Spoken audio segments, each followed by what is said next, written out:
Good morning from the Thoughtful Gardener, and I want to talk to you about trends in 2023 in gardening. There are a couple of trends in 2023 that I think you're going to appreciate. Trend number one is native plant gardening. Welcome to the party, growers. Growers are already anticipating 2023 to be the year of the native plant. And native plant gardens last year were the ones that did great when it came to droughts. Why? Because they're born where you are, they're from where you are. Those plants are adapted to your soil, climate, and weather, and therefore are more likely to survive with no rain. Furthermore, many of our native plants have extensive root systems. That's important for multiple reasons. One, more drought tolerant, but two, very effective when it comes to dealing with torrential downpours. In many cases, these plants can withstand lots of rain or flooding, for example. And that goes for shrubs too. In my own yard, I live on a slope and I have plants that are occasionally in a floodplain. They don't care, they're used to it. But that is really important when we get these torrential rains that sometimes come when we get hurricanes or tropical storms that come through this area. Last year we had two back to back, and my tiny creek became a raging river. I've never seen it that high, but I didn't have to worry that I was going to lose any of my plants because I specifically chose them for when those torrential rains happen, and they did just fine. Climate awareness. Now, climate is always changing and the science isn't always settled. There is no such thing as settled science. We always have better and more information, and those information pieces help us to make better decisions. But it doesn't mean that we shouldn't be aware of things that will affect our environment. And again, I think native plants are great for climate awareness. Why? Because they are from your area. They are less likely to need any type of fertilization or chemical treatment to keep insects away. In fact, many of them are host plants for insects. So in terms of climate awareness, if you want to be climate aware and do something in your own backyard, you should do it by planting native trees, shrubs, and perennials.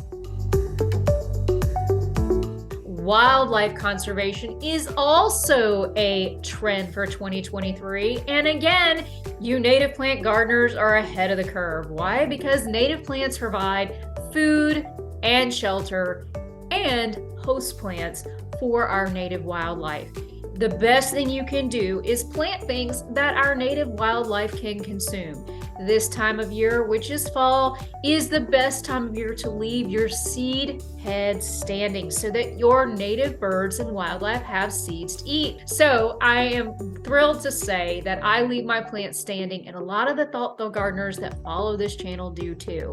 I got a note just recently from a thoughtful gardener who has never had so many birds in their yard this time of year. What did they do differently? They were a lazy gardener this fall and they left their garden standing. That then means that more birds are visiting for not only habitat, but also for food. So be patient, thoughtful gardeners, and let's not clean up those gardens until next spring. Low maintenance gardening is also a trend, and I'm thrilled to say that native plants meet that need too, because your native plants, once established, require little to no maintenance, typically only a couple of haircuts a year, and also less water, no chemicals, and no fertilizers. Homegrown is best. That's right. Gardens that you can eat are a trend for 2023. And what can you eat in your own backyard? Well, just about anything. But it means that you need to get started right now collecting your seeds. Why? Because seeds are going to be very difficult to come by. See point one, which was drought. we had a drought and therefore less produce was grown, which means less seed were saved. Some wholesalers are saying they're getting quotes of $1,000 for 5 pounds of seeds. What does that mean for you and I? Extremely expensive seed prices next year, as well as availability. Many of the seed catalogs are already warning that their supplies are low, and if you want it, you better go buy it right now. Or you can check out our seed saving video and you can start saving your organic non-GMO seeds yourself for next season. Growing your own bouquets. And if you're interested in growing your own bouquets, my recommendations is to get your seeds now. I prefer the seeds from Botanical Interest. You can use my link right here and learn about their non-GMO locally grown seeds. And I recommend buying seeds that are indigenous to your area because they're more likely to survive. So if you're looking to grow your own flowers this year, you might want to get those seeds right now because the gardening catalogs are already warning that the supply of seeds is low this year. Creating cottage gardens. Now, who doesn't love the eclectic look of a cottage garden? It is beautiful in every season because there's something that's always blooming. And when I am working on garden design, one of the top things I hear is I want color in every season and interest. Now, living on the East Coast, it's a deciduous forest, so many of our plants lose all of their leaves this time of year. So color becomes important through things like stems. And one of the ones that I love for cottage gardens is definitely our red twig dogwood shrub. Wow, so pretty. Definitely would recommend that. Mediterranean style gardens are also the rage this next season, and that's because they require little water. Many of the gardeners throughout the country experienced drought last year, and Mediterranean gardens are definitely drought resistant. One of the most beautiful things in the garden that you can do for Mediterranean is herbs, and they really don't require a lot of water. In fact, they like it pretty dry, especially lavender. And I grow lots of lavender in my garden, not only because the bees go crazy for it, but it's also a deterrent for other types of insects like mosquitoes. You can run your hands over those fronds and then rub it on your skin. Also, deer don't like the smell of it. So I think lavender is a great choice for any garden, but especially for Mediterranean ones. Swapping lawns for meadows. Wow, what a great idea. First of all, less mowing and pollution when it comes to chemicals. And second of all, less gas, which have you seen the price of gas lately? It's not cheap. So converting your lawn through a no-dig method would be a great thing this time of year. And the good news is more and more ordinances are accounting for meadow gardens. You want to check your ordinances and maybe attend some local meetings to get those people on board. Why? Less water, less chemicals, better for your environment and pollinators. Expanding the houseplant collection with rare and unusual varieties. Well, definitely houseplants seem to be all the rage from pandemic because people wanted something to take care of, and that trend continues. The biggest thing I would say you want to be aware of is that if you are a person who has pets or small children, make sure you're not bringing something in the house that's going to make your pets or kids sick if they were to eat it.